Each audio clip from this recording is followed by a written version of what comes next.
Steve, first of all, nice to meet you. We haven't met yet, I can't see you, but you must be beaming. That was a result that must have really pleased you. Yeah, I mean, we were looking forward to the game coming up here this week. Obviously, having that clear week helped us a lot. Certainly, we've been able to rest a few lads. So, yeah, it was a good performance from the boys today.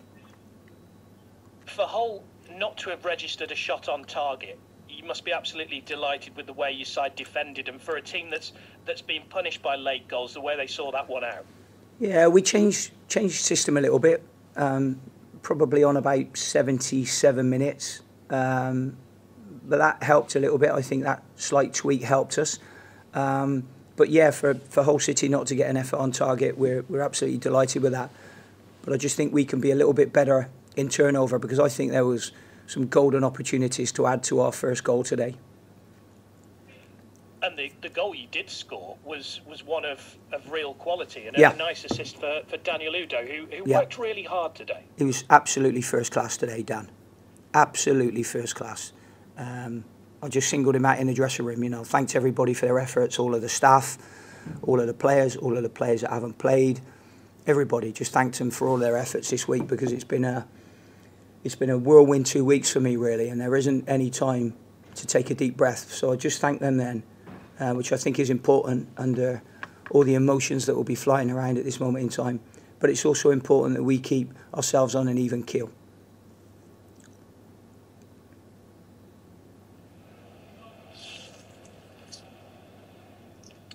Steve, we lost you a little bit there, yeah. Signal-wise. Sorry.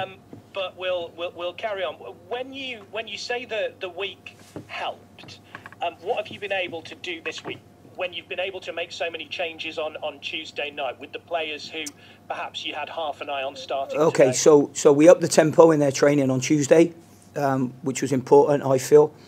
And there's just been that little bit of a different look in their eyes since Tuesday. Want to make training quite high intensity when we can, make them a Steve, bit. Sorry, Steve, we lost you for a moment there. Okay. We were saying about the week off, yeah. And that's where we lost you. Yeah, it's okay. It's okay. I heard the question. Can you hear me now? Yes, we can. Can you still hear me if I start again? Yes. Are you sure?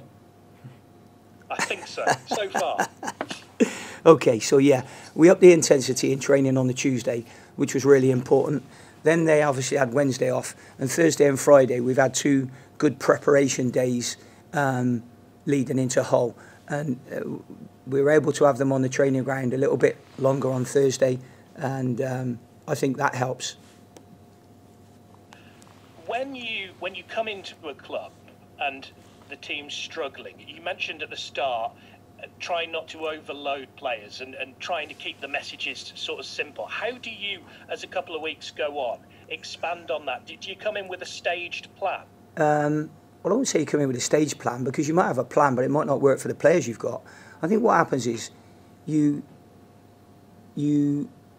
tell them things, and then you show them on the training ground, and then you drip feed it back into them before games, lightly again on the Friday, remind them of some of the movements that we've done on the training ground, because you can't put too much into their legs, and then slowly you add to it. So when they get a couple of things, like there's a couple of things now that I don't need to talk to them about. I will need to remind them, but we don't need to spend as much time on the training ground on that particular facet of the game.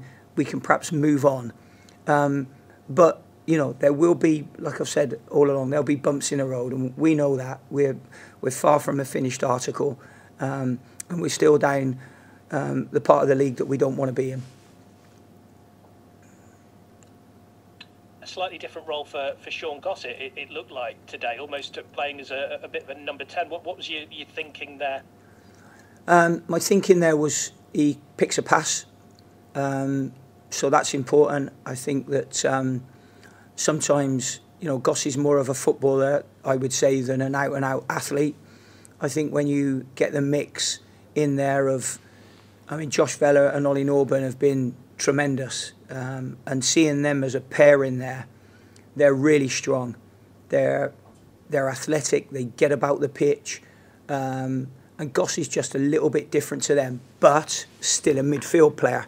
So that's why I went with that. I think that their midfield today of Honeyman, Doherty and Smallwood sitting, I just thought that three we would be able to, or what should I say, we needed to make sure that we were on it to compete with those three. And I thought we did that fantastically well today. I've watched a few games from Hull, and, you know, Honeyman is a good player, you know. He is a good player. He's top of the assists in this division. Then you've got McGuinness, who's been scoring goals for them on a regular basis. I thought the back three were brilliant. I thought they opened their shoulders on every cross so they knew where he was. He didn't pull off us and score goals and get efforts on goal. Wilkes didn't manage to come inside on his left foot and get the strike off. We managed to get him into areas where that left foot of his wasn't going to hurt us. A Delican over the other side coming inside, driving through players, shooting with his right foot. We managed to keep him locked out as well today. So it's all credit to the lads because they put in an incredible shift today. And finally, Steve, they've set a bit of a standard for themselves today. I guess what's next for the development of this team? You touched at the start on making the most of opportunities on the break. Is that what you look to next? No, well, we don't want to have opportunities on the break. We want to have the ball.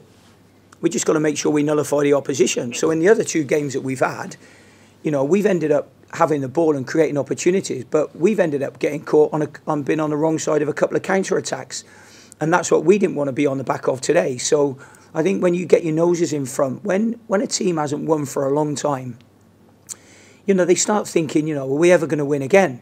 And it hasn't been, you know, particularly a recipe that's happened at Shrewsbury too often. You know, I think it was well documented before I come in that there'd only been, I don't know whether it was 3 games or something in, I don't know, 27 games or 28 games. I don't really know the stats on that, and I don't really want to harp on it.